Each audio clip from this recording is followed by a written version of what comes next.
Hello everyone, welcome back to another video, and in this one we're going to be reviewing the iVANKY FusionDock Max 2, a premium Thunderbolt 5 dock built specifically for MacBooks. And I've been using it for about 3 months with my MacBook Pro M5 Max 16-inch, and I'll be giving you my honest opinion, the pros and the cons, and everything about it.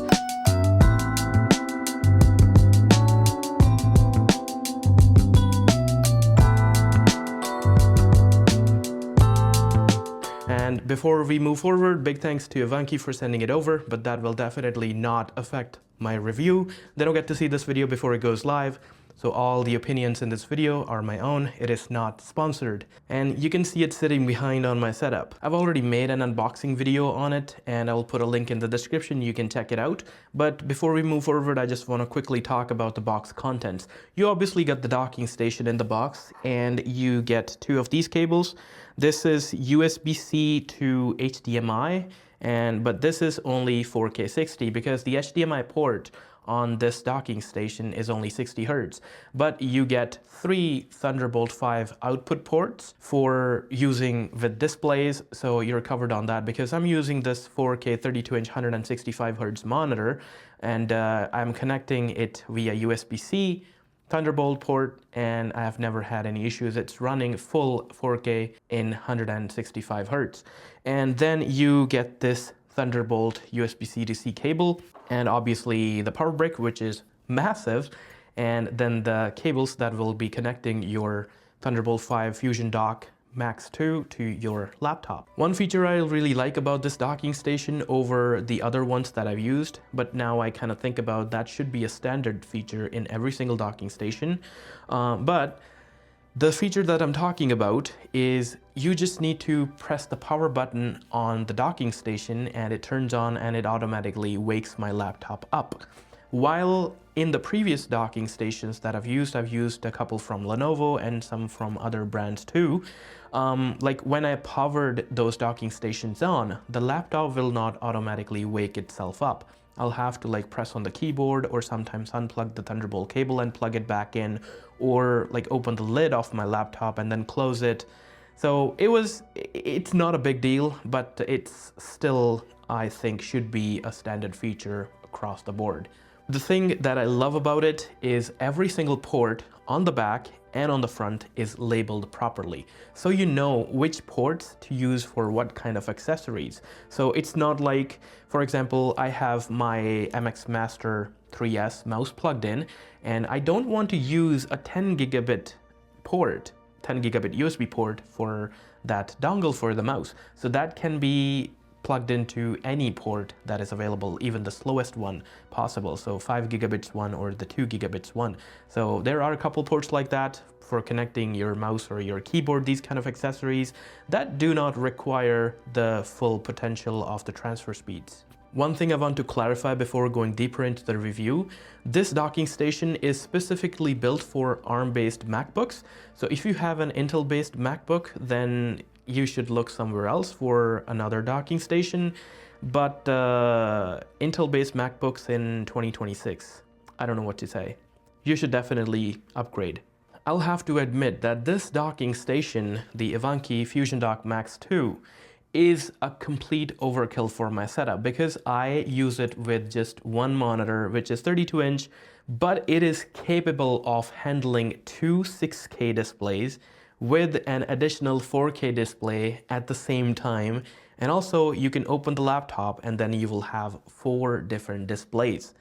That is crazy amount of output power that it has. So Thunderbolt 5 speeds are amazing. So you got 3 Thunderbolt 5 downstream ports on the back, and you can take advantage of them. You can connect 6K displays to that if you have them, because those are pretty expensive and I cannot afford them at the moment. But my setup only requires 1 monitor, which is pretty big because I do gaming and tech content, so that's why I'm gonna stick with it. You get a ton of ports with this one. I have 2 of my Lexar SL500 SSDs plugged in permanently on the back, and then the monitor that I'm currently rocking is also plugged into one of the Thunderbolt downstream ports at the back. And I also have my Elgato 4KX plugged in for my gameplay captures for my secondary channel. and link in the description if you want to subscribe. Then I also have the fine SE3 audio mixer plugged in permanently on it, and then a little tiny receiver for the MX Master 3S. I'm currently just rocking that one. I don't feel the need yet to upgrade to MX Master 4.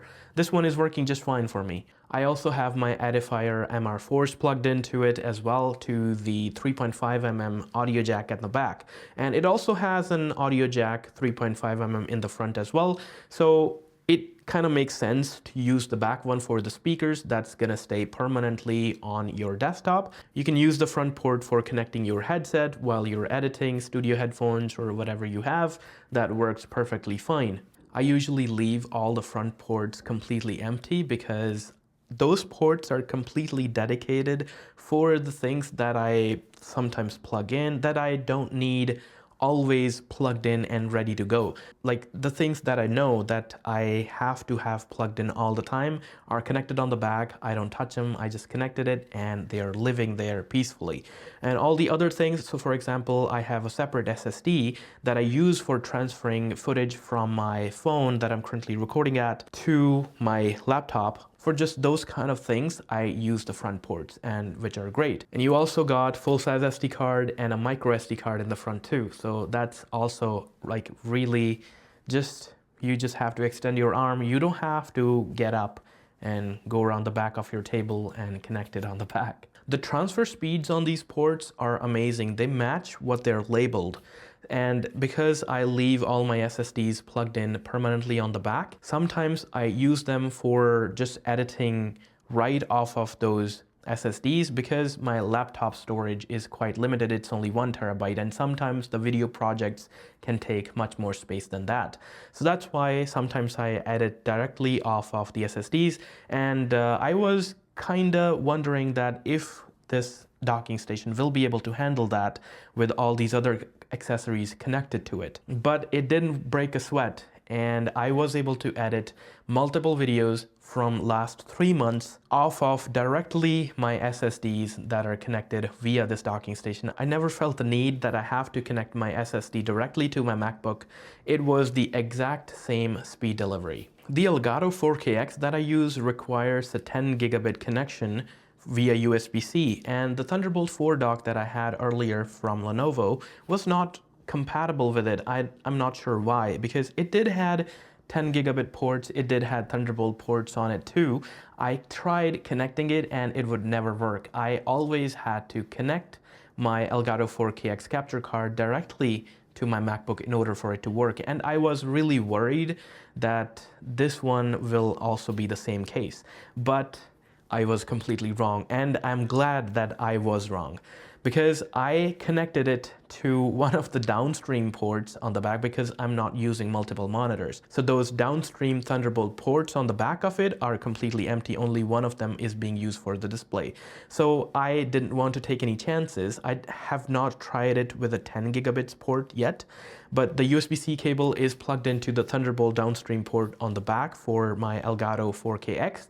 And I have not had a single issue with it. Like the slogan of Apple, it just works. As I mentioned in the beginning of the video, the power brick that you get with it is pretty massive. And there is a good reason for that, because the power delivery to the MacBook is complete 140 watts. So you will not be compromising any power delivery to the MacBook.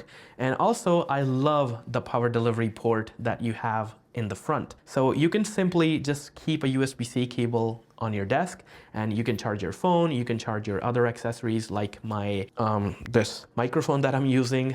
It uses USB-C charging. My phone uses USB-C charging. My newer lights using USB-C charging. If you see a little orange shade on it, so that's that light. It's battery operated on that corner. So all these things, I use USB-C charging for those, and the front delivery port is perfect. It can fast charge anything with its 30 watt power delivery, which is awesome. And when you're using the front power delivery port, it does not compromise the power that is going to the MacBook. It's still pushing complete 140 watts to the MacBook and still continuously pushing 30 watts for fast charging your other accessories from the front port, which is super neat. when I first got it, I was kind of surprised that I had to plug in 2 cables that goes from the docking station to my MacBook in order for it to connect properly. So I was kind of worried that it's taking up 2 ports on my MacBook, but in return you get over 20 different ports.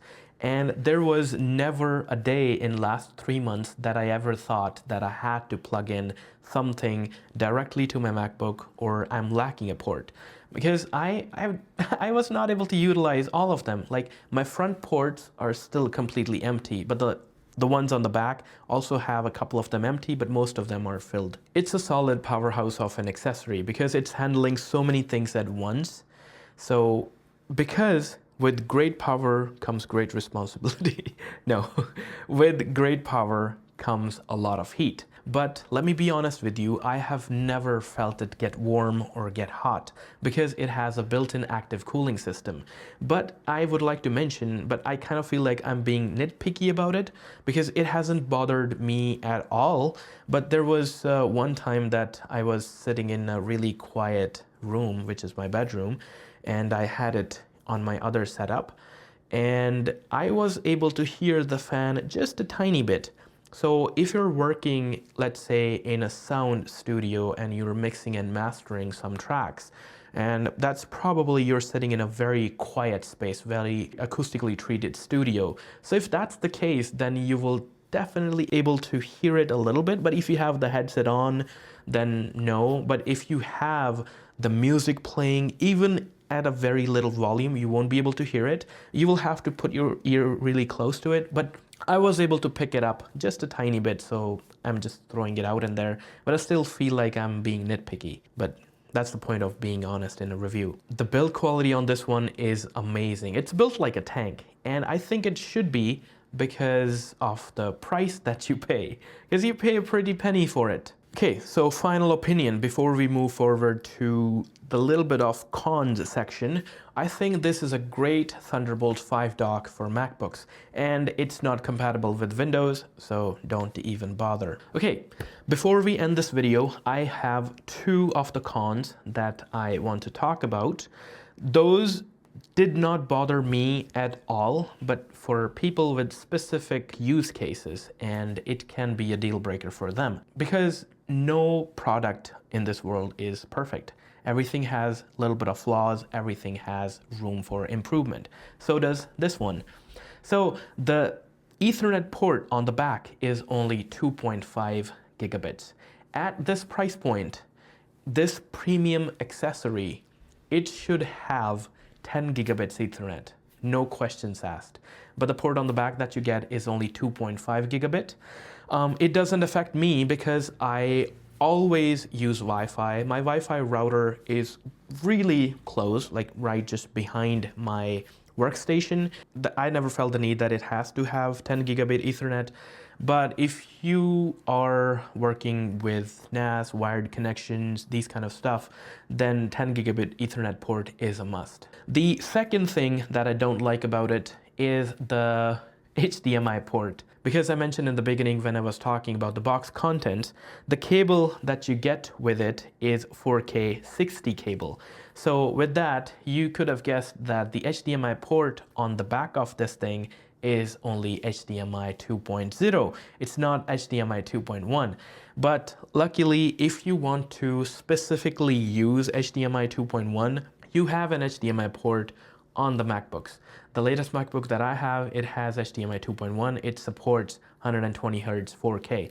But again, I have been using the Thunderbolt downstream port on the back, using with this gaming monitor. I have had no problems.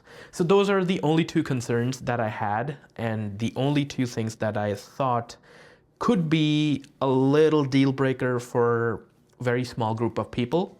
So the big one is only the Ethernet port, but apart from that, every single thing about this docking station is pure perfection.